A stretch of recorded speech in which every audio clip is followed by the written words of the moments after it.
Welcome to Season 1 of Sexy Voice Guy. I took all of the 1-minute podcasts and put them to one big, long binge watching and listening experience. Enjoy it. Like the podcast on Apple and Google Podcasts if you could. If you could give a little review, that'd be great. But enjoy the Sexy Voice Guy podcast. It's nice, baby. Today's discussion's about nuts. I'm concerned about the nuts you're putting in your mouth. Now, nuts, they can be dangerous. Then they come in all sizes and shapes and types. Some are salted, some are unsalted, some are, light colored with curved. Some look like cockroaches. Some are dark and wrinkly. Some are ominous looking too. You got to be careful. You got to pick the right nut for you. You don't want to pick something that's going to hurt you. You definitely don't want to put too many nuts in your mouth at once. That's never good. But you want to make sure you're not allergic to that nut. It can make you swell up, even die. But when you get your nut, you just want to make sure that you've eaten the right amount. And when you get done, you really want to wash it down with something. Water, milk, cottage cheese, maybe scotch. I know that's kind of weird, but all those things work really well to wash down the nuts. Weird residue in your mouth. But don't go back to get more nuts after you drink it. Just enjoy the ones you had. Just sound advice from Sexy Voice Guy, and enjoy your nuts because it's nice, baby. Oh, cornhole is a fun game you can play with a partner or by yourself. It's more fun to play with a partner, of course, but the goal of the game is to get 4 bags in a hole. Seems like a lot of bags for one hole, if you ask me. It's very important, too, to have a drink while you play. Why? Because drinking's awesome. Here are 3 tips, though, to improve your cornhole experience. First, you got to learn the arc. You need the right angle, the right trajectory to land on that hard wood with your bags. If you don't, you might bounce off and miss the hole. Second, you got to learn the slide. That's right. Your bag has a slide side. You might not know that. You want to land about 6 inches short or so of that hole and slide it right in. You can go a little longer away, but 6 inches is about the average size. Third, motion. You got to practice to get it swinging just right to get those bags in the hole. If you practice enough by yourself, when you're with your partner, they're going to really like you getting those bags in the hole. Enjoy those tips for cornhole, because it's nice, baby. Yes. Dicks. The history of dicks. I know you wondered why the name Richard got shortened to Dick. I did too, so I looked it up. Apparently Richard is a very old Germanic name. It is pronounced slightly differently back then. I can't speak German, so I'm not going to try to do it. But in the 1800s, though, apparently they would shorten things for the purposes of writing them down. Yeah, remember those days you'd use a pen and a pencil? Not even a pen back there, just a pencil. Actually, I don't know what they used. Maybe it was chalk. But they would shorten things. So Richard became Rick, which became Dick.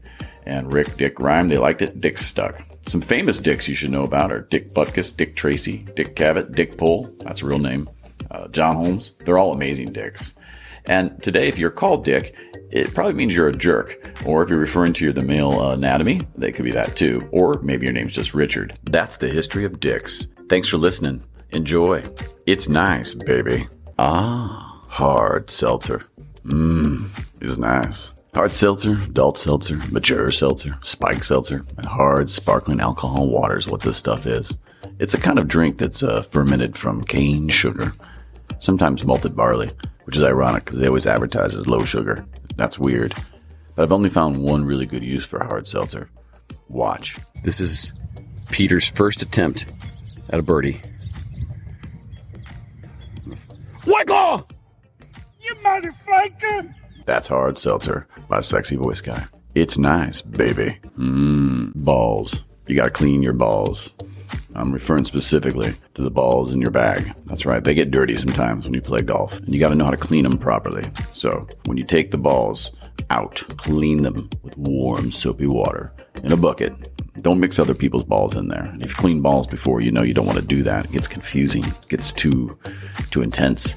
Just clean your own balls or have someone clean them for you. But make sure to use their fingertips very gently to clean each and every dimple. Get in there, work it nice. Get it in your hand, get a couple of those things going back and forth. You don't want to get too hot of water either. You could warp that cover. It kind of hurts if to clean them like that. You want to be gentle, but yet firm. You still need to have enough roughness to get it clean and really help these balls perform better on that shaved putting green. That's where it's important. Getting that ball in the hole. Simple advice from the Sexy Voice Guy on how to clean your golf balls. It's nice, baby. Oh yeah. Gym people. Here's some annoying things that happen in the gym. We're going to start with the grunters. You know who you are. You make too much noise. People who are brand new that only go to one machine and sit there the whole time. Also, people who take endless selfies in the gym or film themselves lifting. Stop. Anybody with sandals, quit doing that. If you work out in jeans, also a stop. Anybody who's practicing karate or their golf swing in the mirror, please quit this. I really don't enjoy the people who wear too much makeup or endlessly do cardio and won't get off the machine. If you count your reps out loud or take a speakerphone call, don't. CrossFit, a whole different episode we need to do on that one. Anybody who asks for a spot, they clearly cannot lift the weight. If I went to the gym, I'd probably have more here for you, but the truth is lots of behaviors people need to quit doing and improve their experience at the gym. Thanks for listening. It's nice, baby. Raccoons. First off, how do you spell the name? 1 C, 2 C's? Definitely a double O. It's probably worth looking into. If I was going to be any other mammal, I might be a raccoon. There's a few reasons. They still have all their 5 little digits. They can really do some skillful things like they can unlatch a cage, they can untie a knot, they can pick your pocket. It's true. They get pretty big too, about 57 pounds. They're nocturnal, so they kind of like to party. They're kind of like swingers too. They don't have life partners. They just kind of do what they want and do it when they want. I like the little banded eyes too. They kind of look like they're always up to mischief. I bet they're pretty delicious too. I think all you'd really need is maybe garlic, salt, pepper, maybe a little cumin. Slow roast those little guys on a fire. Maybe indirect heat. I'm not really sure that's legal. Probably worth trying though. That's Raccoons by Sexy Voice Guy. It's nice, baby. Oh, the history of condoms goes back to 11,000 BC, where they show paintings on cave walls of animal skin being used. Not sure I'd want to use that condom today. It's probably out of date. But most condoms, until the modern condom, were made of sheep intestines. Ugh, gross. In 1855, the first rubber condom was made. This was because of Charles Goodyear's discovery of rubber vulcanization, which led to the first condom being built, but also was very, very thick and bulky. Ironic, right? All types of condoms exist. Female, lambskin. Flavored, glow-in-the-dark, ribbed for her pleasure. And I'm pretty sure there's probably a gluten-free one too. Also, one of the highest stolen items in stores. Why? Teenagers are afraid to buy them. They're embarrassed. Let's wrap up this bit with a bit of wisdom to chew on. If you break a mirror, it's 7 years of bad luck. Break a condom, and it's going to want you to pay for college. Enjoy this full-length podcast.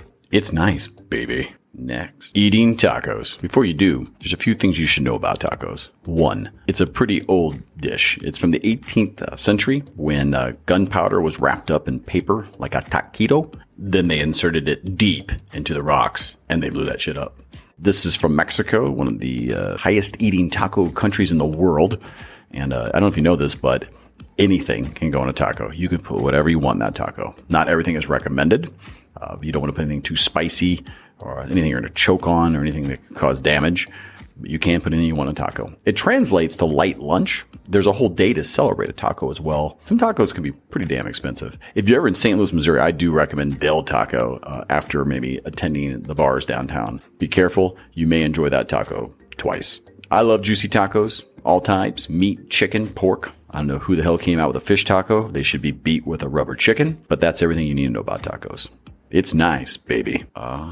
Simple advice to get a girlfriend. First, understand you. Understand who you are. Understand if you're a great looking person that's super charming and loaded, you're probably going to have a lot of choices. But if you're super nerdy and it looks like someone hit you in the face with a branch and you got small junk, you're going to have challenges as well. Understand who you are, where it fits, because it's going to be important to the second step, which is setting expectations. Your expectations should be not, I'm going to outkick my coverage and I'm going to get the best looking person on the planet. No. I want you to make sure that you understand who you are relative to what you think you can get. You got to make sure if you're good looking, but you can't form a sentence, you're going to have problems. If you're super nerdy, but you're smooth as hell, you are in good shape. Understand your expectations. That way, when you're looking for a girlfriend, you're probably in the right zone. And finally, share the right information. Let them know you look like Chuck Norris. Let them know you're hung. You have a Ferrari, or maybe that you live in mom's basement and your teeth are crooked, or maybe you just have basic cable. Simple advice for getting a girlfriend. It's nice, baby. Why can't Prius drivers make right turns? I don't understand it. It doesn't seem to matter if there's traffic or no traffic, or if there's a green light or a red light. It could be because there's too many bumper stickers encouraging peace and everyone together, Or maybe it's the Whole Foods bags in the back, or the dog that's running loose barking at everyone. Maybe the car is just underpowered. I don't know. But Prius drivers, you got to help me understand here why you can't make right turns. I also don't understand how you've all ran marathons or a half marathon. I feel like those who just have the 5K sticker are either posers or they're just working their way up to it. I'm thinking the fix for this is possibly don't drive, or get a different car, or get a different car and don't drive at all. Enjoy. It's nice, baby. Oh, CrossFit, a cult or a community? CrossFit was established in 2000 by Greg Glassman, where he opened the first gym in Santa Cruz, California. Of course, this came from California. What you do is basically spend $200 a month to do burpees in a garage-style setting called The Box. And when you get done, you throw up. Other things you'll hear along the way are words like WOD, snatch, and chippers. The starter kit for beginning CrossFit requires you to have tattoos, piercing, potentially a criminal record, graduated high school maybe, and a screaming sensation that comes out of your mouth as you listen to the joyous sounds of heavy metal and rap. CrossFit is really what happens when you replace tried and true weightlifting effectiveness and safety with injuries and danger. If you meet a new friend and you want to know if they've done CrossFit, it's easy. They tell you in the first 2 minutes of meeting. But at the end of the day, if you do it, you probably get ripped and look amazing. I haven't tried it yet. It's because if I had a sexy body on top of this voice, it's game over. It's nice, baby. Yes. Speakerphones. Please do not use speakerphones ever. It is a horrible habit. It's incredibly rude. And if you do, I will probably beat you with a rubber chicken that I carry around with me just for the occasion. If I see you on a speakerphone and you are in a public place, I may join in the conversation. I may just jump right in there, maybe start singing along, or I may videotape you doing it and just narrate over it in a sexy voice. But if you use a speakerphone and you're not at work, you're being incredibly rude. Terrible, terrible habit. I believe if you are using a speakerphone while filling up your gas, your car will explode. So please continue to do that. I don't want to hear the excuse that you don't have headphones or your phone cracked. Then don't call people. Don't talk to anyone. First of all, you don't really want to put the other person on the other line on a speakerphone because they may say something you may regret. God knows if you have me on there, I likely will. The other thing about speakerphones is that you're basically communicating you're not a good person and that you probably will have to burn in hell. Just advice, things to think about with speakerphones. It's nice, baby. No, it's not. Speakerphones suck. Don't do it. Upside down pineapples. The mystery of the swingers. That's right. This is the mark, the mystery. This is how you find the parties that you've been looking for. Or maybe that you're hosting a party. Don't believe me? Go rock your local grocery store at 9 p.m. on a Saturday. Throw a pineapple in there, upside down, and just walk around the fruit section. People will approach you. They'll tell you about where their party is, or they may ask you where yours is. Maybe you're on a cruise. Put a pineapple in front of your door. Maybe just in your neighborhood, throw one up for fun. If you don't think this is a real thing, it is. In 2021, over 41.2 million views on TikTok on the subject alone. But here's my advice. Don't get caught up in the hype or the excitement of a swingers party, especially ones that are hosted in low light or in the dark, because after that, you may leave wondering what came over you. Enjoy your upside down pineapples. It's nice, baby. Motivation. Motivation's a tricky thing. A lot of people think that motivation doesn't last. Well, neither does bathing, but that's why you have to do it every day. You have to get motivated every day. Give it 100%. Unless you're giving blood, don't do that. Don't give it 100% then. And just because, you fail on your first try, it doesn't mean you get knocked down. But if you do fail a lot on your first try, don't try skydiving. That'd be bad. But listen to Yoda. Do or do not. There is no try. There's no words better spoken by a little green monster that doesn't really exist. It's true, though. You really want to make sure that you're not indecisive, but I'm not really sure if that's real. But end of the day, get motivated. Get up and do something you've always wanted to do. And think of it this way. If cauliflower can become pizza, then you can do anything, my friend. And I do mean anything. It's nice, baby. Oh, yeah. Watermelons are disgusting. I know it's the chosen fruit of summer. It's gorgeous with its bright green outer edge and inner pink beautiness, but it's just a horribly tasting fruit. I'd rather drink warm, moldy beer or maybe get a hot dagger in my eye than have to eat watermelon.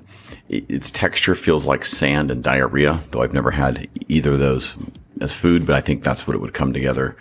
The best use for it I've seen is actually making a sculpture or filling it with vodka and freezing it and then eating it that way. More tolerable, still tastes disgusting. Now, don't get me wrong. Everyone loves it. I wish I did too, but I'm in that group of people who cannot eat it without wanting to throw up. You know, if you get a seedless one, I'm wondering how did that even happen? Probably some genetic modification. Its flavor's kind of like sugar ate sugar, then took a poop, and then it made a watermelon. I respect if you can enjoy it, but it's horrible. It's nice, baby. Keto. How to lose friends and weight. The ketogenic diet is a very low-carb, high-fat diet. It drastically reduces carbohydrate intake and replaces it with fat, good fat. Just like good debt, you can have good fat. But it puts your body in this metabolic state called ketosis. Ketogenic diets are a significant reduction in blood sugar and insulin levels, as well as friendships. It's really easy to spot someone on keto before they tell you about it in the first 2 minutes of meeting them. I personally have lost about 800 pounds on keto. That's 4 friends. We're also a house that takes off their shoes when you come in, which is great for cleanliness, but is the source of a lot of other friend loss. A different episode. I've never had so much cauliflower in my life. The total weight eaten actually exceeds the remaining friends I have. I've eaten over 1,000 avocados, and I now miraculously can speak Spanish. Se hablo español. And I never knew kale can be made into a chip. It's actually pretty good. One downside of keto, no more beer. Upside, vodka. All you can eat. Enjoy. It's nice, baby. Oh, trimming your bush. Has your bush become a bit thatchy or overgrown? It's been a little while since you've done some gardening. Maybe you're having friends over and you need to quickly trim it so you aren't so embarrassed. A few tips for you to help you get that done. First, lay down a tarp. It's going to get messy. It's been a while. You want to be able to clean this thing up quickly. Second, take a moment to examine your bush. Determine the size, the shape, the length. Third, start cutting from the bottom up. This will ensure the look and the feel is the way you're going to want it. Don't go nipping too deep either. This could cause permanent damage or even scarring. When I get done, take a step back. Observe it. Enjoy it for a moment. Find the details. Get it to the shape you want, and then stop. Clean your tools. Pick up the clippings. Take a shower if you got dirty. When your friends come up to your house, your bush will look better. You won't be embarrassed, and they'll happily come into your home. Enjoy these tips on trimming your bush. It's nice, baby. The beauty of cussing. Have you ever wondered why a cuss word becomes a cuss word, or why we even have them in language? I know I did, and I looked it up. Here's what I found out. For a word, first of all, to qualify as a cuss word, it must have the potential to offend. It has to cross a cultural line into the taboo. Ooh, taboo. Sounds sexy. But swearing, though, has a whole science behind it. There is actually a way that it can alleviate pain and has been shown to make you stronger. I'm not sure that's 100% true, but that's what Google told me. The top 5 cuss words, though, in America are sh*, cock, mother, and cunt. My favorite one? Sh*. No doubt about it. It is the most versatile cuss word on the planet, and it's by far the least offensive. No one, though, in America uses C-bomb unless you're classless or you're visiting from Australia. But the beauty of cussing is something that you should definitely embrace and enjoy as part of our language, and enjoy it. It's nice, motherfucker.